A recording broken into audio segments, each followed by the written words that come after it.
We definitely started this week with the pullback. People were starting to get a little feared as that was going on. It came quick.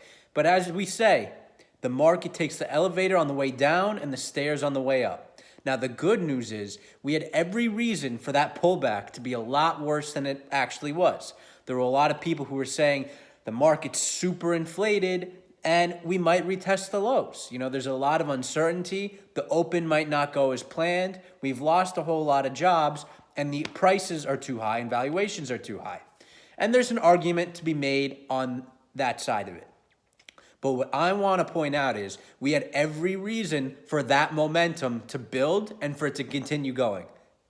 In addition to those, we also had rising tensions between the United States and China. That didn't send the market down more. Yesterday and today, we opened down and spent down significantly.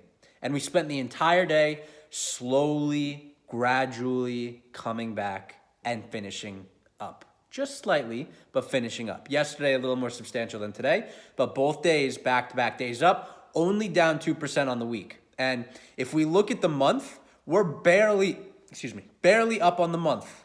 Barely up on the month. It feels like we've been all over the place, and that's what's been the case. We've been all over the place.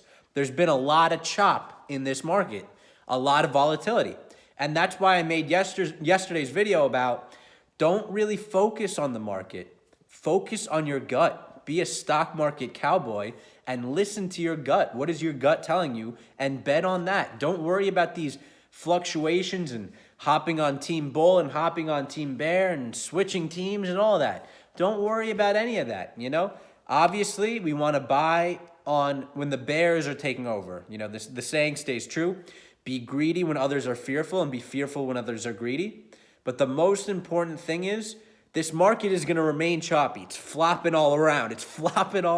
There's this plus or minus 5% range, and I've been calling it that for weeks.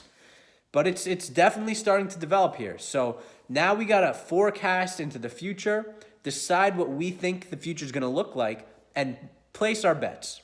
Be long-term investors and decide what do we want to own going into the long term, but more importantly, going into the economic recovery. If you're buying now, if you're listening to me right here, you better be thinking, what do you want to own going into the economic recovery?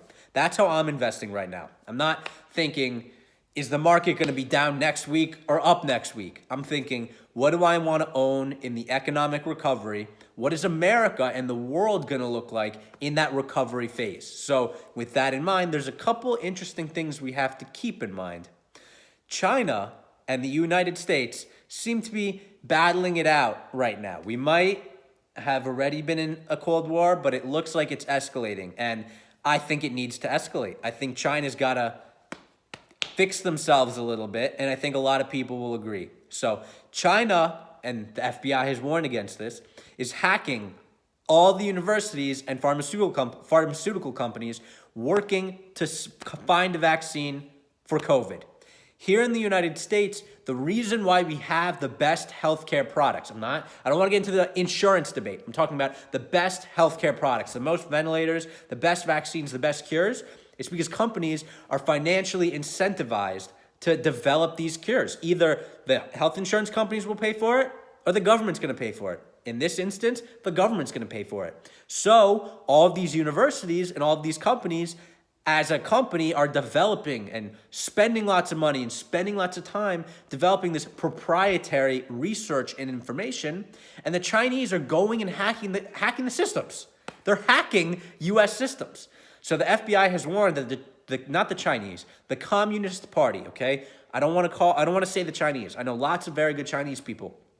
It's the Communist Party I'm talking about and I'm after. The Communist Party is hacking our great universities and our great pharmaceutical companies.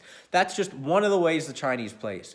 They've detained and jailed, currently, over 1 million people for religious reasons. I thought we got over that years ago, decades ago.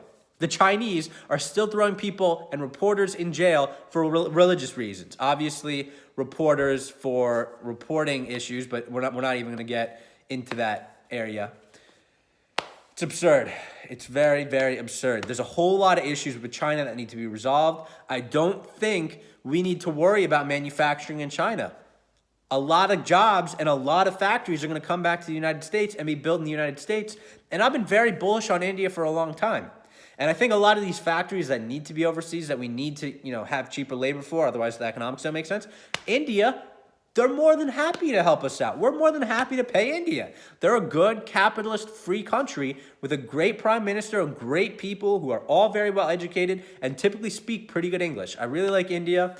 I think we got to start moving a lot of these factories out of China for obvious reasons. It's a terrible country, terrible communist party that needs to go away, and bring them to countries like India. China only has power and credit because we give it to them. No transactions are in yuan, like virtually none outside of that country. Nobody wants to own the yuan. They devalue that currency, so why would you want to own it? So yes, there's rising tensions between the United States and China, but they need to happen. And I think at the end of the day, we'll have more jobs in the United States, more manufacturing in the United States. That will mean that we need to get more immigrants, have more legal immigration, which will expand consumer spending in the United States. We'll have better practicing trade partners in countries like India and other countries in Southeast Asia, and the world will be better in the long term. So the market might move on some of this U.S.-China tension. It implies uncertainty. But if I see it shaking the market, I'm getting ready to buy. And I hope you do too. So until next week, peace.